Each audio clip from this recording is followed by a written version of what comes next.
নিয়া হাতে, কথা বলো ঠিক কিনা? আপনার মনে ভয় পাচ্ছেন মনে হয়, আমাদেরকে নিরাপত্তা দেওয়ার জন্য এসেছে। মাশাআল্লাহ, সবাই জবান খুলে বলি মারহাবা। সুন্নিরা দলিল দেয় কোরআন হাদিস হতে, বাতিলরা বের হয় লাঠি নিয়া হাতে, হামলা করে মামলা করে করে হয়রানি, সুন্নিরা খায় বিরানি, বাতিলদের হয় সুলকানি। সুন্নিরা খায় তাবারক, বাতিলেরা খায় ডাল পানি, সুন্নিরা ওলিদের জিয়ারতে যায়, বাতিলরা ওলিদের মাজার ভাঙতে চায়। ডান হাত তুলে বলা ঠিক না? সুন্নিরা ওলিদের জিয়ারতে যায়, বাতিলরা ওলিদের মাজার ভাঙতে চায়। সুন্নি কি বুঝবে তুমি কবরে, খাবে যখন ফেরেশতাদের পিটানি, ঠিক না? সুন্নিরা খায় বিরানি, বাতিলদের হয় সুলকানি। আবার বলো, সুন্নি পড়েছে খুশি না বেজার? না, দুই হাত তুলে বলো খুশি না বেজার? যুবক কষ্ট নিও না, অনেকে তোমাদেরকে বলবে বেদাতি, তোমাদের প্যান্ডেলে মানুষ 50,000, আমাদের প্যান্ডেলে 10 লাখ। আমরা বলি তোমাদের 50,000, আমাদের 5 লাখ দরকার নাই, কারণ আমাদের থেকে প্যান্ডেল বড় হতে পারে, তোমাদের প্যান্ডেলে একবারও ইয়া রাসূলুল্লাহর আওয়াজ শোনা যায় না, আওয়াজ শোনা যায় না, শুধু লিল্লাহে তাকবীর, লিল্লাহে তাকবীর, লিল্লাহে তাকবীর। আমি দায়িত্ব নিয়ে বলছি, মাইকের আওয়াজ যারা বাইরে থেকে শুনতে পাচ্ছ, অনেকে হয়তো প্যান্ডেলে আসো নাই, আমাদেরকে বিদাতি বলে, মাজার পূজারি বলে, বাইরে থেকে রেকর্ড করার চেষ্টা করছো, অনলাইন মিডিয়া, প্রিন্ট মিডিয়া, বিদেশ থেকে যারা দেখতে পাচ্ছ, আমি দায়িত্ব নিয়ে বললাম, যেই প্যান্ডেলে ইয়া রাসূলুল্লাহ স্লোগান নাই, ওই প্যান্ডেলে আমার নবীও নাই, কথা বলা ঠিক না? যেই প্যান্ডেলে ইয়া রাসূলুল্লাহ স্লোগান নাই, ওই প্যান্ডেলে আমার নবী নাই। যেই প্যান্ডেলে রহমাতুল্লিল নবী থাকবে না, ওই প্যান্ডেলে রহমাতুল্লিল আলামিনের রহমত থাকবে না। যেই প্যান্ডেলে রহমত থাকবে না, ওই প্যান্ডেলের যুবকের মাথায় টুপি থাকবে, মুখে দাড়ি থাকবে, গায়ে পাঞ্জাবি থাকবে, পরনে পাজামা থাকবে, নামাজও পড়বে, নামাজ শেষ করে টঙ্গীর ইস্তেমায় গিয়ে দুইজনকে মার্ডার করতে বুক কাঁপবে না, কারণ এদের হৃদয় থেকে রহমাতুল্লিল আলামিনকে সরায় ফেলা হয়েছে, রহমত সরায় ফেলা হয়েছে। রহমত যখন চলে যায়, তখন তাদের হৃদয়গুলা নেকড়ে বাঘের চাইতে হিংস্র হয়ে যায়। এরা নামাজ পড়বে, নামাজ শেষ করে যাদের অন্তরে ইয়া রাসূলুল্লাহ স্লোগান নাই, খোদার কসম, এরা নামাজ শেষ করে বাইতুল মুকাররমের ভিতরে 2 গ্রুপে জুতা নিক্ষেপ করে মসজিদকে অপবিত্র বানাবে। এদের হৃদয় কাঁপবে না, কারণ এদের হৃদয় থেকে নবীকে সরায় ফেলা হয়েছে। যাদের অন্তরে লিল্লাহি তাকবীর আছে, ইয়া রাসূলুল্লাহ নাই, এরা নামাজ পড়বে, নামাজ শেষ করে জুমার নামাজটা পড়ে নুরাল পাগলার মতো একটা মানুষকে কবর থেকে 14 দিন পরে উঠিয়ে অক্টেন ঢেলে দাও দাও করে আগুন জ্বালিয়ে দিবে। আল্লাহ বলে, কেউ যদি দুনিয়াতে অপরাধ করে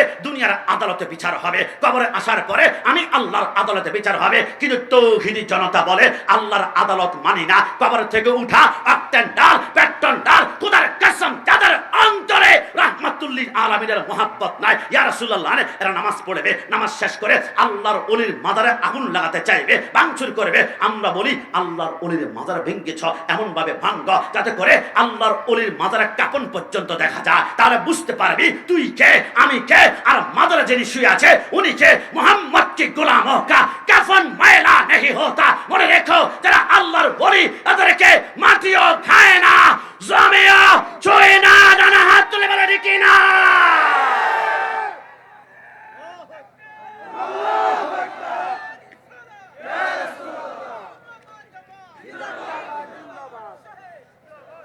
না, আপনারা আমার উপর রাগ করতে পারবেন না। আমাদেরকে সারা জীবন অপবাদ দিয়েছে মাজার পূজারি, মাজার পূজারি, মাজার পূজারি। আমরা বলি ভাই বলিস না, মাজার পূজারি বললে আমরা যতটুকু কষ্ট পাই তার থেকে বেশি কষ্ট পায় আমার আল্লাহ। কারণ হচ্ছে মানে আদালি ওয়ালিয়ান ফাকাদ আযানতুহু বিল হারব। আমার আল্লাহ বলে, আল্লাহর ওলির সাথে গাদ্দারি করা, আমি আল্লাহর সাথে যুদ্ধ ঘোষণা। আমি আল্লাহর সাথে যুদ্ধ ঘোষণা করেছিল ফেরাউন, পানির থাপ্পড়ে আমি আল্লাহ শেষ করে দিয়েছি। আমি আল্লাহর সাথে গাদ্দারি করেছিল নমরুদ, ল্যাংড়া মশার কামড়ে তার জীবন বিনাশ করে দিয়েছি। আমি আল্লাহর সাথে গাদ্দারি করেছিল আবু জাহেল, তার বাড়িতে 138টা বাথরুম টয়লেটের আবিষ্কার হয়েছে। আমি আল্লাহর সাথে গাদ্দারি করেছিল ইয়াজিদ, পৃথিবীর জমিনে একটা সন্তানের নাম ইয়াজিদ তোমরা পাবে না, মাটির সাথে মিশিয়ে দিয়েছে। আমি আল্লাহর সাথে গাদ্দারি করিস না, আমি আল্লাহ ধরলে কিন্তু আবার ছাড়বো না। যারা আমাদেরকে মাজার পূজারি বলেছে, আল্লাহ এমন ধরেছে, এখন তারা মন্দিরে গিয়ে গীতা পাঠ করে, তারা এখন ঠাকুরের ভূমিকা পালন করছে। না হাত তুলে বলেছে কিনা? যারা সারা জীবন বলেছে জিলাপি খোর, এখন তাদেরকে আমরা বলবো প্রসাদ খোর কথা বলা ঠিক কিনা? যুবক বার আহলে সুন্নাত ওয়াল জামাত হক, এই কথার মধ্যে কোনো সন্দেহ? জবান করে সন্দেহ? প্রশাসনের বাইদেরকে পাশে নিয়ে আমি বলতে চাই, বর্তমানে যুবকদের ইমান কিন্তু হুমকির মুখে আছে। দিন কায়েমের মধুর স্বপন দেখালো যে ভাইয়ারা, কবর থেকে লাশ পুড়িয়ে মন্দিরে দেয় পাহারা। কথা বলো ঠিক না? মধ্যে আঘাত আনলে কখনো সহ্য করা যাবে না। আমার ভাইয়ারা, যারা লিল্লাহি তাকবীর বলা, আমি দায়িত্ব নিয়ে বলছি, এদের মধ্যে আরে হিন্দু বৌদ্ধ খ্রিস্টানের মধ্যে কোনো পার্থক্য নাই। হিন্দুরা আল্লাহকে বিশ্বাস করে, ভগবান। বৌদ্ধরা আল্লাহকে বিশ্বাস করে ঈশ্বর। খ্রিস্টানরা আল্লাহকে বিশ্বাস করে গড। আর বাতিলরা আল্লাহকে বিশ্বাস করে আল্লাহ। আমার আল্লাহ বলে, আমি আল্লাহকে আল্লাহ বললে যদি ইমানদার হওয়া যায়, তো হিন্দু সবচেয়ে আগে ইমানদার হতো, বৌদ্ধ ইমানদার হতো, খ্রিস্টান ইমান হতো। তোমরা তো জানো না, ইমানের বাড়ি হচ্ছে মদিনা। কথা বলো ঠিক না? তাহলে শোনো, লিল্লাহি তাকবীর কোত্থেকে আবিষ্কার হয়েছে? ইমাম হুসাইন বলে, কারবালার জমিনে আমি যুদ্ধ করতে করতে হঠাৎ করে আমার তলোয়ার থেমে গেল। হুসাইন, তলোয়ার কেন থামলো? হুসাইন বলে, আমার এই তলোয়ার দুনিয়ার কোনো বাপের বেটা কারবালাতে থামাতে পারতো না। একটি কারণে থেমেছে, আমার রসুল জন্মের কিছুক্ষণ পরে আমার ডান কানে আজান দিয়েছিল, আল্লাহু আকবার। রসুল আমার ডান কানে আজান দিয়ে মুস্কি হেসে বলেছিল, হুসাইন, আমার এই আজানের ইজ্জতটা রক্ষা করিও। যেখানে আল্লাহু আকবার শুনবা, সেইখানে তলোয়ার চলবে না, তলোয়ার বন্ধ হবে। আমি কারবালার জমিনে যুদ্ধ করতে করতে হঠাৎ করে ডান পাশে মসজিদ থেকে আল্লাহু আকবারের ধ্বনি বের হলো। আমি চিন্তা করলাম, রসুল বলেছে যেখানে আল্লাহু আকবার আজান হবে তলোয়ার বন্ধ। তলোয়ার যদি এখন আমি বন্ধ করি, আমার গরদান উড়ে যাবে। তলোয়ার যদি বন্ধ না করি, আমার গরদান থাকবে, কিন্তু রসুলের সাথে আমার ওয়াদা বরখেলাফ হয়ে যাবে। আমি কোন দিকে যাব? আমি সিদ্ধান্ত গ্রহণ করেছি, হুসাইন 1,00,000 বার গরদান কোরবানি করবে, কিন্তু রসুলের সাথে ওয়াদা বরখেলাফ করতেই পারে না। জোরে বলে সুবহানাল্লাহ। হুসাইন চিত হয়ে বসা আছে, 4000 ইয়াজিদ কুত্তাগুলা ডানের তলোয়ার নিয়ে, উপরে বল্লম নিয়ে, উপরে খঞ্জর নিয়ে, উপরে তীর নিয়ে। ইমাম হুসাইন তলোয়ারের নিচ থেকে মুস্কি হেসে বলে, আমার নানা বলেছে আমি কারবালার জমিনে শহীদ হব।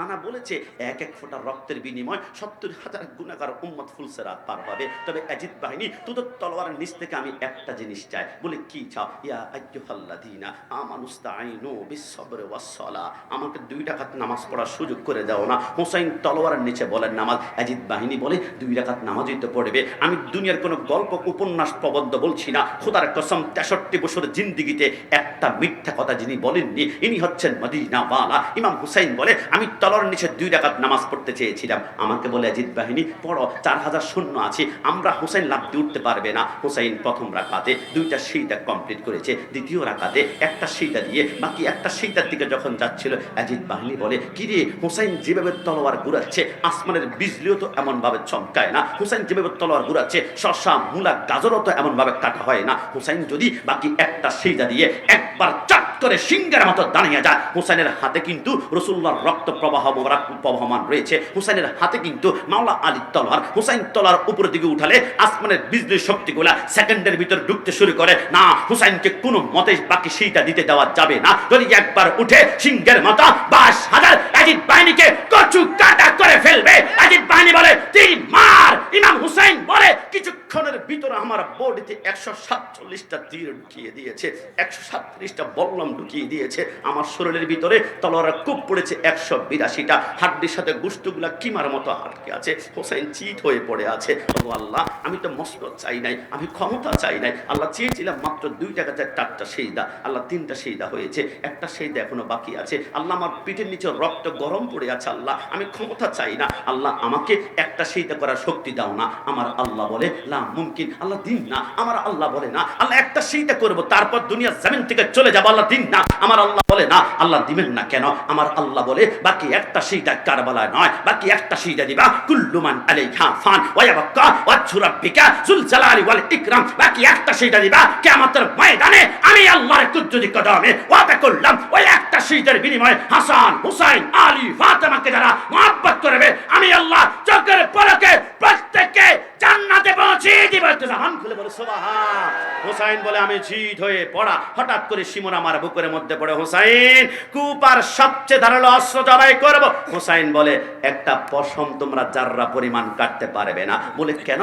বলে আমার কণ্ঠনালীতে রাসূলুল্লাহ চুমা খেয়েছে 137 বার। একটু জাবান খুলে বলি সুবহানাল্লাহ। হুসাইন বলে কি করবে? আমাকে উপর করো। ইমাম হুসাইন বলে আমাকে উপর করা হলো। উপর করে ইমাম হোসেনের মাথা কল্লাটা আলাদা করা হলো। কল্লা আলাদা করার পরে ইমাম হোসেনের মাথার চুলগুলা ছিল বাবরি চুল। বাবরি চুলের মধ্যে খামচি দিয়ে ধরে শামে কারবালার মধ্যে শফিউ কারবি রাহমাতুল্লাহ আলাইহি উপরের দিকে উত্তোলন যখন করলো, ইমাম হোসেনের মাথা থেকে রক্তের ফোঁটাগুলা টপ টপ করে পড়তে শুরু করলো। হযরত ইমাম জয়নুল আবেদিন কারবালার জমিনে একজন মাত্র বেঁচে ছিল। ইমাম জয়নুল আবেদিন বলে আমি চিন্তা করলাম কিরে ভাই, কারবালার জমিনে উল্লাস করে কারা? 72 জন আহলে বাইতের রক্তে কারবালার জমিনে পড়ে আছে, উল্লাস করে কারা? কারবালার জমিনে প্রত্যেকের মাথায় টুপি আছে, মুখে দাঁড়িয়ে আছে, গায়ে পাঞ্জাবি আছে, পরনে পায়জামা আছে, নামাজ পড়তে পড়তে কবরে 3 দাগ আছে। কারবালার জমিনে তো সবাই মুসলমান, এরা কোন আইটেমের মুসলমান, এরা কোন প্রকারের মুসলমান আমাকে দেখতেই হবে। ইমাম জয়নুল আবেদিন বলে তারপরে ভিতর থেকে আমি মাটির মধ্যে গড়াগড়ি মাটির মধ্যে গড়াগড়ি দিয়ে আমি তাবু উল্টে দেখলাম আমার বাবা হোসেনের কাটা মাথাটা শিমুর হাতের মধ্যে, আর রক্তের ফোঁটা পড়ছে। ইয়াজিদ বাহিনীর ডান হাত তুলে তাকবীর দিচ্ছে, লিল্লাহে তাকবীর, লিল্লাহে তাকবীর, লিল্লাহে তাকবীর। আমি ঘন্টার পর ঘন্টা অপেক্ষা করলাম, একটা বার তো ইয়া রাসূলুল্লাহ বলবে, একটা বার তো ইয়া রাসূলুল্লাহ বলবে, কিন্তু খোদার কসম ঘন্টার পর ঘন্টা চলে যায়, লিল্লাহি তাকবীর 100 বার উপরে বলে, একটা বার ইয়া রাসূলুল্লাহ বলে না। ইমাম জয়নুল আবেদিন বলে ওই কারবালার জমিন থেকে স্লোগান হয়ে গেল 2 প্রকার, একটা হচ্ছে হুসাইনি, একটা হচ্ছে ইয়াজিদি। হুসাইনি স্লোগান হচ্ছে নারায়ে তাকবীর, আল্লাহু আকবার, নারায়ে রিসালাত, ইয়া রাসূলুল্লাহ। আর ইয়াজিদি স্লোগান হচ্ছে লিল্লাহি তাকবীর, লিল্লাহি তাকবীর। আর চায় যুবকদের অন্তর থেকে নবীর নাম মুছে ফেলবে, যুবকদের অন্তর থেকে ইয়া রাসূলুল্লাহ মুছে ফেলবে। বাংলাদেশে একটি দল আছে কথায় কথায় আমার নবীর বিরুদ্ধে কথা বলে, তাদেরকে বলতে চায় এই দেশে ইয়াজিদি ইসলাম বাস্তবায়ন করতে দেওয়া যাবে না। একজন হুসাইনি যতক্ষণ বেঁচে আছে ইয়া রাসূলুল্লাহ আওয়াজ কিয়ামত পর্যন্ত চলতেই থাকবে। জানা হাত তুলে বলা দেখি না নারায়ে তাকবীর, আল্লাহু আকবার, নারায়ে রিসালাত, ইয়া রাসূলুল্লাহ, আহলে সুন্নাত ওয়াল জামাত জিন্দাবাদ, জিন্দাবাদ, সিদ্দিকিয়া দরবার শরীফ জিন্দাবাদ, জিন্দাবাদ। আমার মাকে গালি দাও আমি সহ্য করব, আমার বাবাকে গালি দাও আমি সহ্য করব, কিন্তু my father my soul, my father my heart, my father my love, my father my life. নবী আমার জান, নবী আমার প্রাণ, নবী আমার কলিজা। সুন্নিদের কলিজা হাত দিলে হাত মুসে ভেঙে ফেলা হবে। কথা বলো ঠিক না? এই জন্য সুন্নি হতে পেরে সবাই জবান খুলে উচ্চ আওয়াজে আরেকবার বলি আলহামদুলিল্লাহ। আজকে থেকে নবীর বিরুদ্ধে কেউ যদি কথা বলে তাকে গালি দিবেন না। নবীর বিরুদ্ধে কথা বলে সে আসলে নিজের পরিচয় প্রকাশ করেছে। কোনো বৈধ সন্তান নবীর বিরুদ্ধে কথা বলতে পারে না। কেউ যদি রাসূলের শানে গাদ্দারি করে মনে করবেন অতুল্লিম বাদা যালিকা জানি সে হালাল নয়, সে হচ্ছে হারাম জাদা। কথা বলো ঠিক না? কিন্তু আমার নবীর বংশ কিয়ামত পর্যন্ত চেষ্টা করলো আপনি যাররা পরিমাণ দাগ লাগাতে পারবেন না। হযরতে আদমকে বেটে শীশ, শীশকে বেটি ইয়ানাদ, ইয়ানাদকে বেটে কেনান, কেনানকে বেটে মেলাইল, মেলাইলকে বেটি ইয়ারাদ, ইয়ারাদকে বেটে ইদ্রিস, ইদ্রিসকে বেটে মুতাওয়াশির, মুতাওয়াশিরকে বেটে লামক, লামককে বেটে নূহ, নূহকে বেটে সাম, সামকে বেটে जुल्हाब, जुल्हाबके बेटे शाले, शाले के बेटे आबेर, आबेर के बेटे दाता, दाता के बेटे राबा, राबा के बेटे तारो, तारो के बेटे नाखुर, नाखुर के बेटे तारेक, तारेक के बेटे इब्राहिम खलीलुल्लाह, इब्राहिम खलील के बेटे इस्माइल ज़बीउल्लाह, इस्माइल के बेटे कदर, कदर के बेटे अबहम, अबहम के बेटे हामल, हामल के बेटे साबत, साबत के बेटे लाइसा, लाइसा के बेटे इलियासा, इलियास के बेटे ओद, ओद के बेटे अव्वा, अव्वा के बेटे अदनान, अदनान के बेटे माइन, माइन के बेटे नदर, नदर के बेटे मुदर, मुदर के बेटे इलियास, इलियास के बेटे मुद्रिका, मुद्रिका के बेटे कदीमा, कदीमा के बेटे कदाना, कदर के बेटे नदर, नदर के बेटे माली, माली के बेटे फाम, फाम के बेटे गालिब, गालिब के बेटे लुई, लुई के बेटे काब, काब के बेटे मुर्रा, मुर्रा के बेटे खिलाब, खिलाब के बेटे कुसी, कुसी के बेटे अब्दुल मन्नाब, अब्दुल मन्नाब के बेटे हाशिम, हाशिम के बेटे अब्दुल मुत्तलिब, अब्दुल मुत्तलिब के बेटे अब्दुल्लाह, अब्दुल्लाह के बेटे मुहम्मद रसूलुल्लाह सल्लल्लाहु अलैहि वसल्लम। दुई हाथ तुले बोले या रसूलल्लाह। মৃত্যুর আগ পর্যন্ত ওই মদিনাওয়ালার কদমে আল্লাহ কবুল করুক। সবাই জবান খুলে বলি আমিন। আল্লাহর এক নম্বর সুন্নাত রাসূলুল্লাহর উপরে দরুদ শরীফ পড়া। আল্লাহ আপনার শুধু দুইটা সুন্নাত, আরেকটা সুন্নাত কি একটু বলুন না। আমার আল্লাহ বলে আরেকটি সুন্নাত হচ্ছে লা ইয়াজালু আবদি ইয়াতাকাররাবু ইলাইয়া বিন নওয়াফিলি হাত্তা উহিব্বাহু ফাইদা আহবাবতুহু সামাহুল্লাযী ইয়াসমাউ বিহি ওয়া বাসারাহুল্লাযী ইউবসিরু বিহি। আমি আল্লাহ কিছু বান্দা আছে যারা 5 ওয়াক্ত নামাজ পড়া শেষ করে তাহাজ্জুদের সময় নামাজ পড়তে পড়তে এদের পাগুলা ফুলে যায়, এদের নাম হচ্ছে ওলি আল্লাহ, এরা হচ্ছে আমার বন্ধু। আমি ওই বন্ধু ওলি আল্লাহকে ভালোবাসি, তোমরা ভালোবাসো, আমি আল্লাহর সুন্নাত আদায় হয়ে যাবে। একটু জাবান খুলে বলো সুবহানাল্লাহ।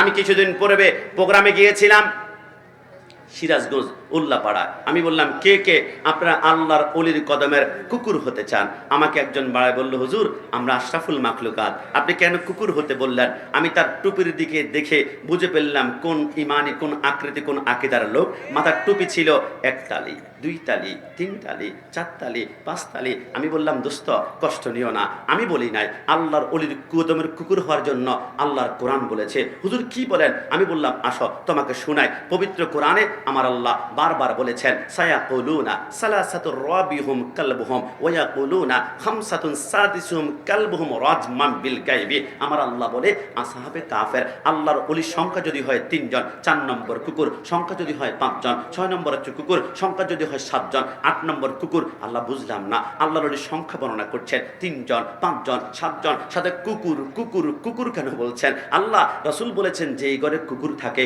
ওই ঘরে ফেরেশতা পর্যন্ত ঢুকে না। তো আপনি যে কোরআনের ভিতরে কুকুর 5 বার ঢুকিয়ে দিয়েছেন, আমার আল্লাহ বলে কুকুর কখনো কোরআনের সাবজেক্ট হতে পারে না। তবে যে কুকুরের হৃদয়ে আল্লাহর ওলির মহব্বত রয়েছে, আমি আল্লাহ ওই কুকুরকে কোরআনের সাবজেক্ট বানিয়ে দিয়েছি। জোরে বলে সুবহানাল্লাহ। বলে বুঝলাম না, বুঝতে চাও তাহলে শোনো, আমি কিন্তু দুনিয়ার কোনো বানানো কথা বলবো না। পবিত্র কোরআনে সূরা কাহাফ নামে একটি সূরা আছে যেটার নাম হচ্ছে গর্তের সূরা। হযরতে ঈসা আলাইহিস সালাম দুনিয়ার জমিন থেকে পর্দা গমন করার 300 বছর পরে একজন বাদশা আসলো, নাম ছিল দাকিয়ানিজ বাদশা। মুসলমানদের জবানে আল্লাহু আকবার আওয়াজ শুনলে তাকে জবাই করে ফেলা হয়। 7 জন আল্লাহর ওলি বলে যেখানে আল্লাহর নাম উচ্চারণ করতে পারি না এইখানে থাকবো না। তারা হাঁটতে হাঁটতে ফজর টাইমে গিয়ে দেখলো তাদের গর্তের সামনে বিশাল একটা পাহাড়ের গুহা দেখা যায়। তারা চিন্তা করলো এই গুহার ভিতরে ঢুকে ইল্লাল্লাহ ইল্লাল্লাহ জিকির করতে করতে ফানাপিল্লা হয়ে কোরবানি হয়ে যাব। হয়তো বা খিদা লাগলে আল্লাহ জিব্বার মধ্যে জান্নাতের বালাখানা লাগাতেই পারে। তবে আমাদেরকে পিছনে কেউ কি ফলো করছে, কেউ কি দেখছে? পিছনে দেখে র্যাব নাই, পুলিশ নাই, বিডিআর নাই, তবে একটা কুকুর টুক টুক টুক টুক করে হেঁটে আসছে। খবরদার, আমি কোনো গল্প বলছি না, কোরআন অনুবাদ করে বলছি। 7 জন আল্লাহর ওলি বলে আমরা গর্তের ভিতরে ঢুকে জিকির করতে করতে ফানাপিল্লা হলে হয়তো বা আল্লাহ দিদার মিলতে পারে, কিন্তু কুকুর যদি 3-4 দিন না খেয়ে ঘেউ ঘেউ আওয়াজ করে তার কারণে আমাদেরকে শুদ্ধ অ্যারেস্ট করা হবে না। এই কুকুরকে গর্তে ঢুকতে দেওয়া যাবে না। 7 জন আল্লাহর ওলি হাতের মধ্যে 7টা পাথর নিয়ে কুকুরকে মারে, কপালে পড়ে, কপালের চামড়া পেটে রক্ত বের হয়ে যায়, কিন্তু কুকুর উফ করে না। কুকুর সামনের দিকে আগায়, পায়ে পড়ে, পায়ের চামড়া পেটে যায়, রক্ত বের হয়। কিন্তু হঠাৎ করে এবার 7 জন আল্লাহর ওলি বলে আমরা মনে হয় মার স্পিড মনে হয় কম হয়েছে।